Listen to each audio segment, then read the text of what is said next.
விபூதி, சக்தி வாய்ந்த விபூதி. அதாவது நம்ம வீட்டில் பார்த்திங்கன்னா சாமி ரூமில் விபூதி வச்சுருப்போம்.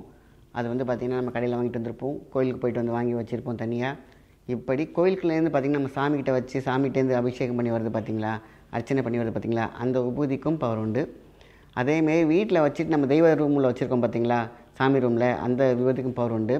இது எல்லாமே அதிகமான ஒரு பவரோடு இருந்து நம்ம நெத்தியில் வச்சுட்டு போனால் அப்படி இருக்கும். தெய்வ அருளோடு அப்படியே இறைவனுடைய சாட்சியோடு அவங்களுக்கு கிடச்சிச்சின்னா அப்படி இருக்கும்.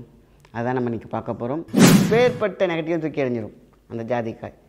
ருத்ராட்சம் உங்களுக்கு தெரியல, ருத்ரம், ஓம் என்ற பிரணவத்தை ருத்ரமாக்கி கொண்ட மிகப்பெரிய ஒரு மூலிகைனா ருத்ராட்சம்.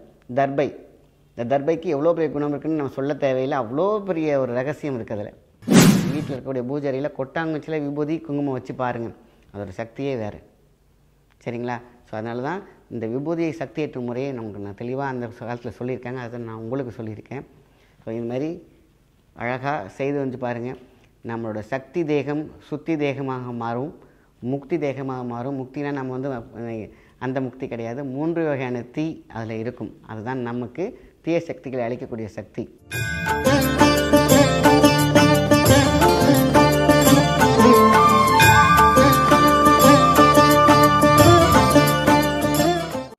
வணக்கம், உங்கள் மாயன் செந்தில்குமார். இன்றைய பதிவு மிகவும் முக்கியமானது.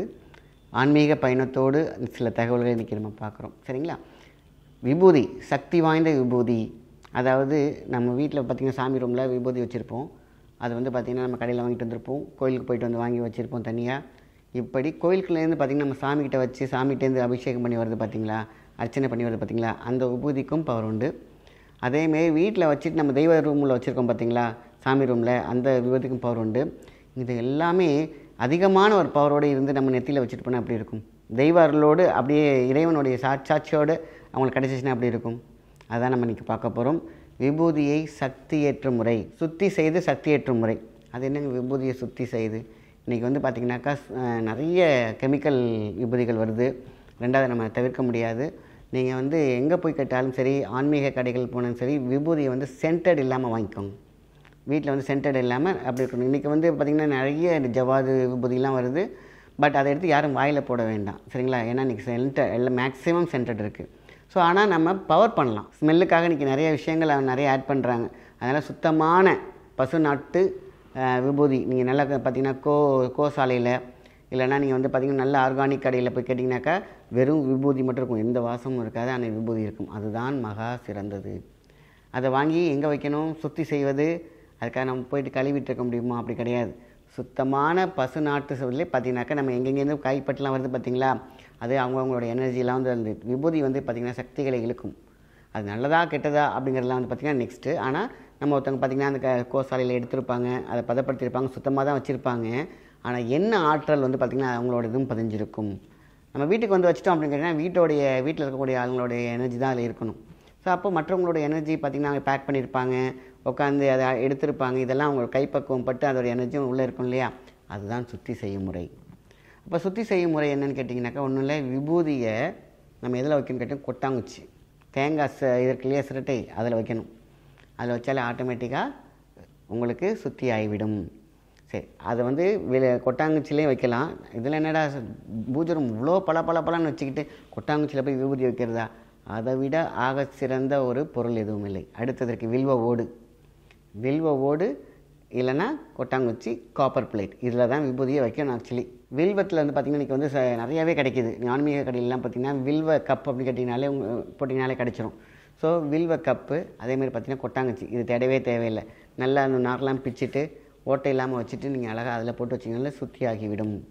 இப்போ அது முக்தி ஆக்கணும் இல்லையா? 3 வகையான தீ அதை உள்ளே வைக்கணும். Electron, neutron, proton. இதுதான் வந்து பிரபஞ்சத்தில் கிடச்சி அப்படியே உங்களுக்கு மிதந்துக்கிட்டு இருக்கக்கூடிய அமிர்தம். அந்த அமிர்தத்தை இழுத்து அந்த விபூதிகளை போடணும் இல்லையா? அது எதில் பண்ணணும்? ருத்ராட்சம். ஒரு 5, அதாவது நீங்கள் எவ்வளோ வேணாலும் போடலாம் ருத்ராட்சம்.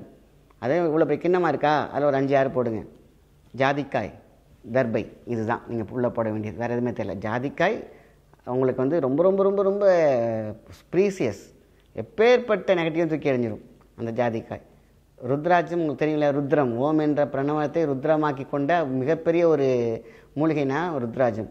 தர்பை, இந்த தர்பைக்கு எவ்வளோ பெரிய குணம் இருக்குதுன்னு நம்ம சொல்ல தேவையில்லை, அவ்வளோ பெரிய ஒரு ரகசியம் இருக்குது அதில். சின்னதாக கட் பண்ணி நான் என்ன பண்ணுறோம், உள்ளே போட்டு வச்சுக்கிறோம். அவ்வளோதான். கொட்டாங்குச்சி விபூதியை போடுறோம், பசுநாட்டு விபூதி. அதில் ஓம் என்ற சொல்லை பதிங்க. இல்லை ஓம்லாம் எனக்கு சொல்ல வரல, நாங்கள் நார்மலாகவே யூஸ் பண்ணலான்னு இருக்கோம் அப்படின்னாக்கா, நீங்கள் வந்து இந்த பொருள்கள் போட்டாலே போதுமான விஷயம் தான். ஓம் போட்டு ஆதிரூர சக்தி.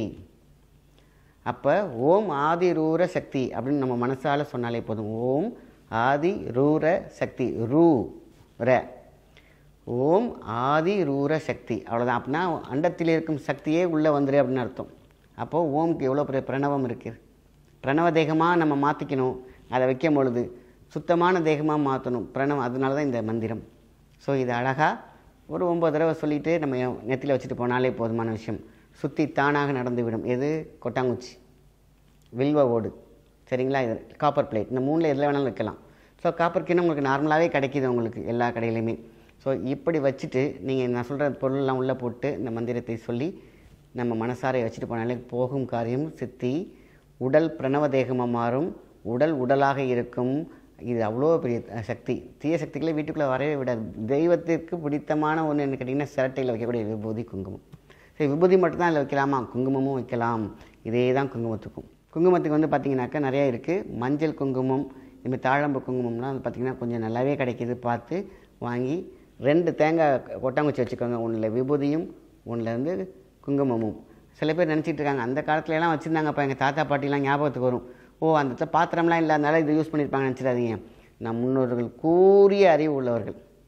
எதில் வச்சா என்ன சக்தியாகும்னு கண்டுபிடிச்சி வச்சாங்க.